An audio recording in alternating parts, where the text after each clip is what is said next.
If you haven't already done so, close your eyes down and begin taking some nice, deep breaths.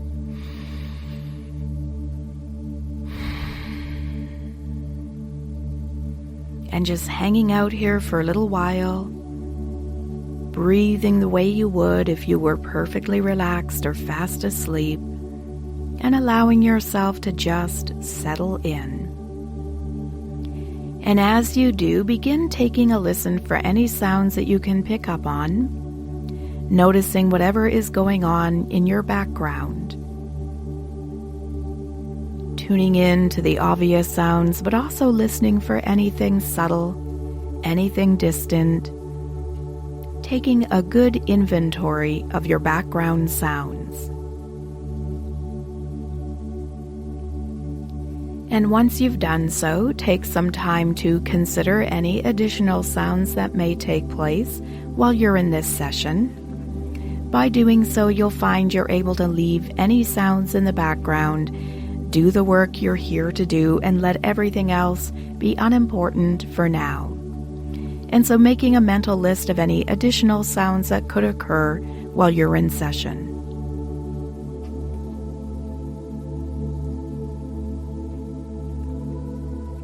And you'll find that as you do this session, any of those sounds that are normal or expected remain off in the distance, unimportant.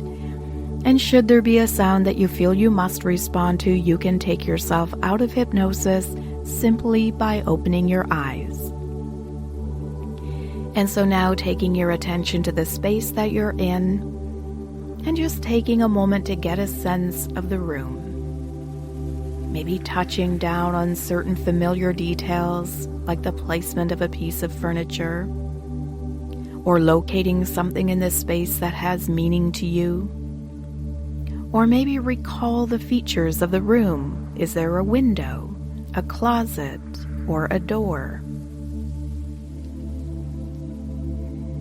And as you're getting a sense of the space, relaxing more fully, settling in even more. And now bringing your awareness within yourself, away from the external world and into your center. Just taking your attention to your center and noticing whatever there is to notice there.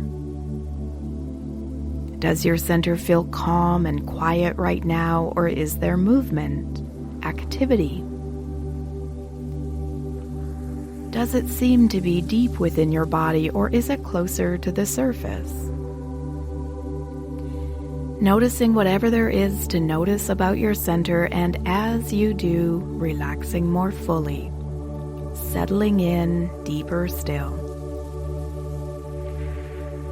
And now taking your attention back to your breathing. And just beginning to notice your breathing once again. And as you begin to focus on your breathing, I'm going to begin to count from 10 down to 1. There's nothing special that you need to do to go into hypnosis. As I'm counting down, you'll feel yourself entering into a receptive, hypnotic state. Number 10, but for now, just noticing your breath. There's probably hundreds of thousands of breaths that you've taken in your lifetime that you never noticed. And so almost as though you could make up for the ones that you never noticed, really noticing these ones. Number 9. Maybe noticing how far down into your lungs you breathe, or some soft, subtle sound associated with your breathing. Number 8, maybe noticing the difference in temperature when you breathe in versus when you release a breath.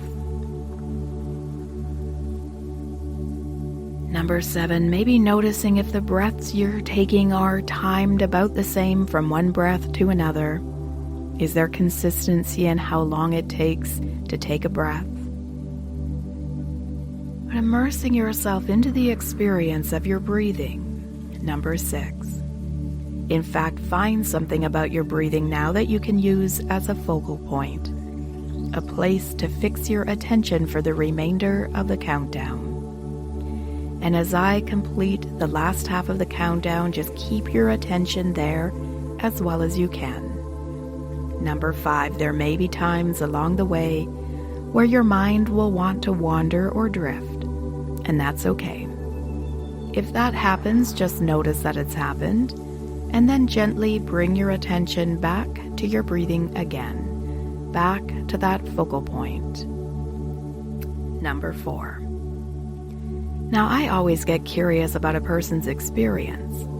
One of the things I wonder is whether we can detect the exact moment that we go into hypnosis. Because there is an exact moment. If I could hook you up to an electroencephalogram and measure your brain waves, we'd be able to determine the exact moment where your brain waves slow down from a beta state to an alpha state. Or maybe there'd be a point where you slow down even more, dropping even deeper into a theta state. We could pinpoint that spot on a computer, a chart, a graph. We'd be able to determine the exact moment where you entered into a hypnotic state. Number 3.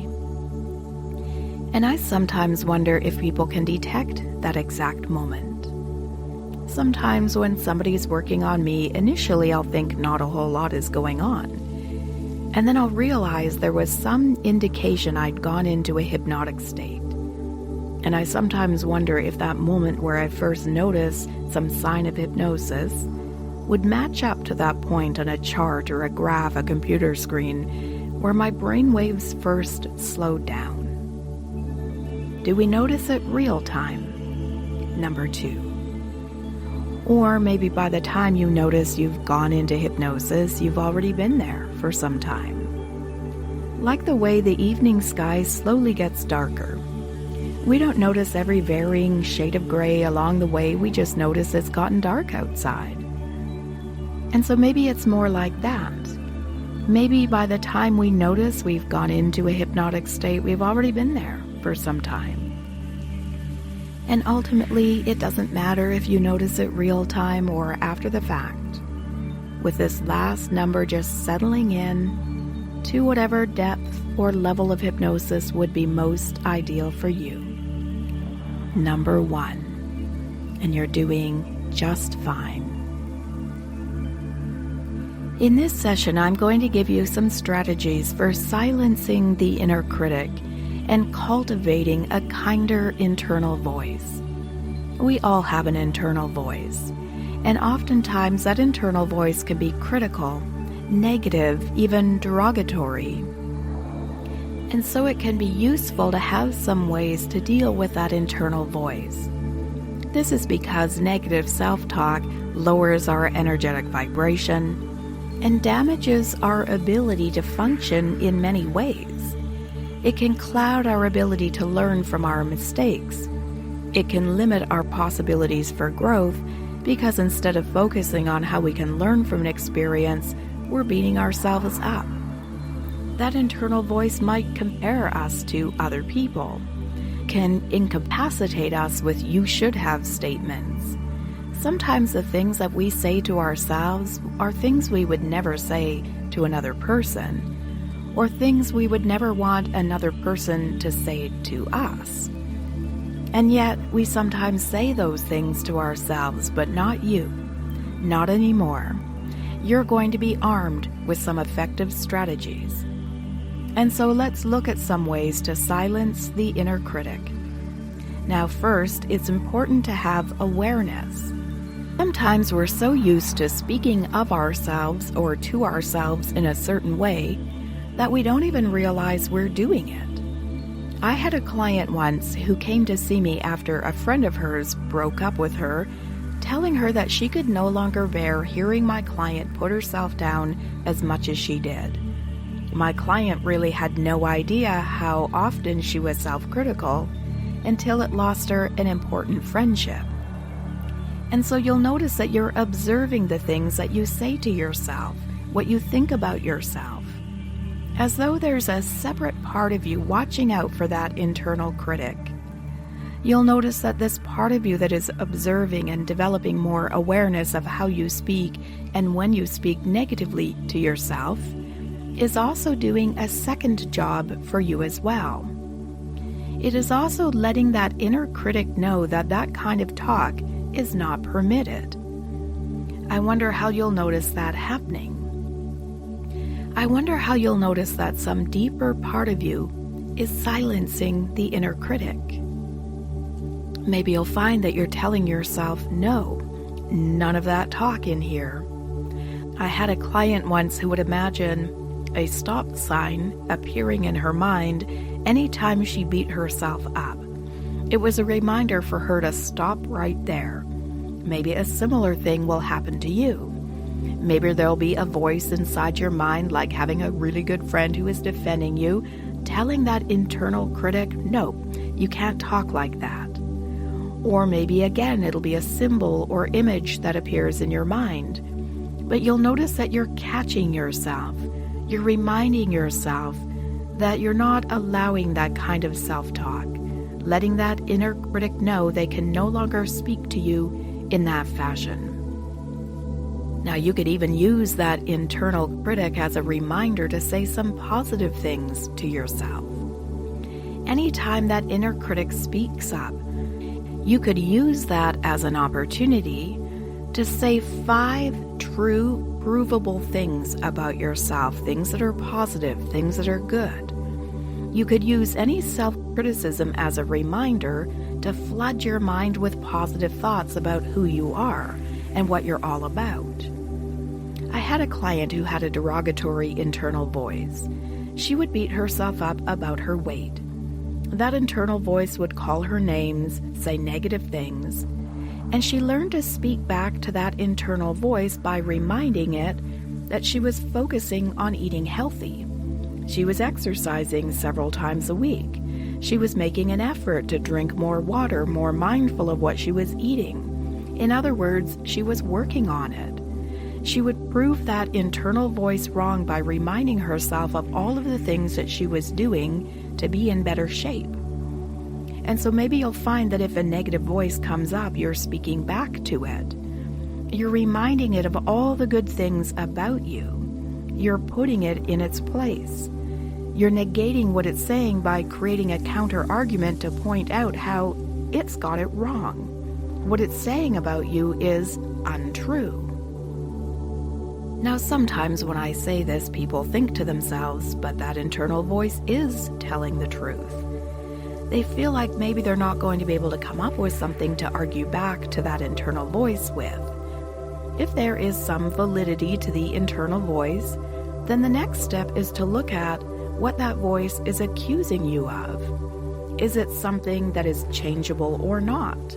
Is it something you actually want to change? Let me give you an example. I had a client once who said that she wasn't very good in conversation when it came to talking about world events. Her friends were interested in politics and current events. They were regular readers of the news. But my client was not interested in any of these topics. And so whenever she spent time with her friends and they would talk about these things, she would find herself putting herself down. Her internal voice would tell her she didn't know enough, or that she wasn't any good in conversation, she wasn't very well informed. It would even go so far as to say that she was stupid. And so she decided to look a little more closely at that internal voice. Now, that internal voice was false in telling her she was stupid. The fact was, she was a highly intelligent person. But when it came to the fact that she could be more well-informed if she wanted to, there was some truth to that. She could take time to read the news. She could watch news programs. She could speak to her more well-informed friends and get information from them. This was a solvable problem. There was truth to the negative internal voice that told her she wasn't well-informed, and it was something she could change if she wanted. Instead of beating herself up, she could take that same time and energy and devote it to becoming more well-informed. Maybe her internal voice was just some deeper part of her saying that if she wanted to be more well-informed, then she could be.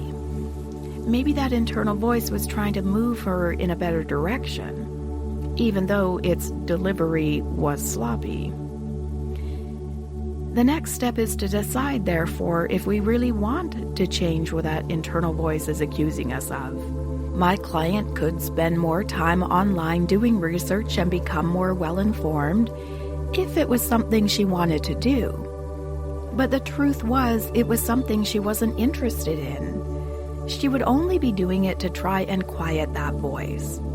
And so she decided to try and quiet the voice in a different way.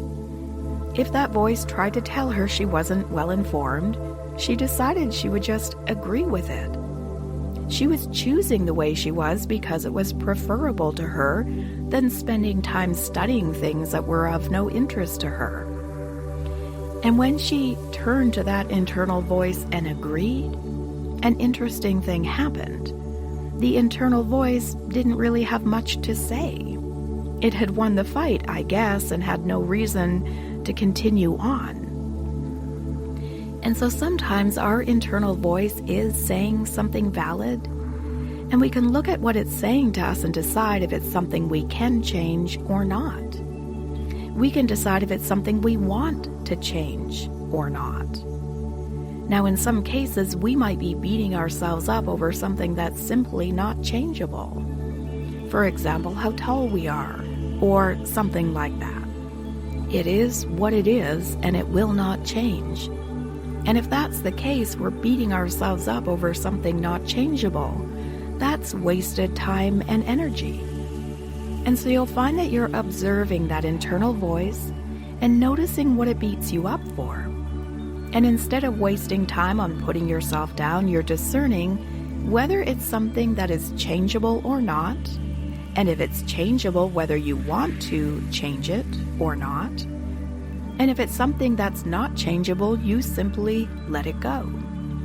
There's no point beating ourselves up over something that's not within our ability to control.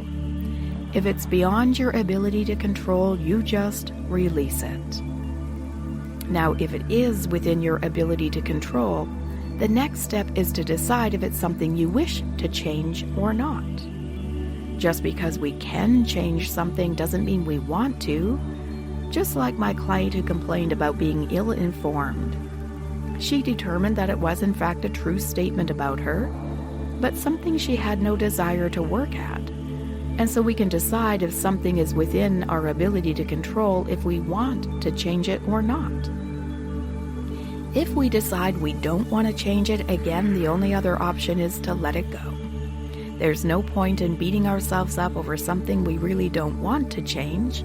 What would be the point of that? And if it's something you'd like to change and it's within your capacity to do so, instead of beating yourself up, you'll find that you put the same time and energy, maybe even more, into making those changes happen. Let's say my client decided she did want to be more well-informed. Instead of beating herself up over not being there at this time, she could take that time and energy and watch the news, talk to more well-informed people, get the information she felt she was lacking. The time that she once spent putting herself down or beating herself up could be put to better use. It could be put to resolving the issue instead of punishing her for it. So you'll notice that some wonderful changes are happening. You will notice that you are more aware of when and where that internal voice occurs. You'll notice that you're getting awareness as to when you beat yourself up and what you beat yourself up about. You'll notice that you're getting better at speaking back to that internal voice. Maybe you convince it to look at things differently. Maybe you tell it, I've got no room for that. Maybe you just don't let that voice talk to you because it's unkind. Maybe you'll notice that you're able to challenge that voice, put it in its place. Or maybe you'll find there are times where that internal voice is telling the truth, and then you decide what to do with that information. Is it something you want to change, something you can change, or something you'll just let go? You may notice different things at different times depending on what that inner critic has to say, but you will notice that things are moving in a very positive direction. Your internal voice is kinder, softer, gentler. You're challenging it more frequently. You're developing more awareness, putting it in its place. You're stepping back to see if there's any truth to what that voice has to say, and if so, you're making mindful decisions about what to do with that information. But overall, treating yourself with more compassion, more kindness, more respect. That internal voice getting softer, kinder, and gentler. Now, in a moment, I'm going to count from 1 up to 5. As I count up, you'll feel yourself returning to normal waking awareness. Mind waking up, body waking up, feeling better than before. When I say 5, you can open your eyes, refreshed, alert, awake, and aware, and ready to take on whatever else you've got on the go. Number 1, getting a great sleep tonight. Number 2, while you're sleeping, your subconscious can continue to process and integrate these suggestions so that they're even easier to follow. Number 3, feeling yourself returning now. Mind waking up, body waking up, feeling better than before. Number 4, awake, alert, and aware. And when you're ready, you can open your eyes. Number 5.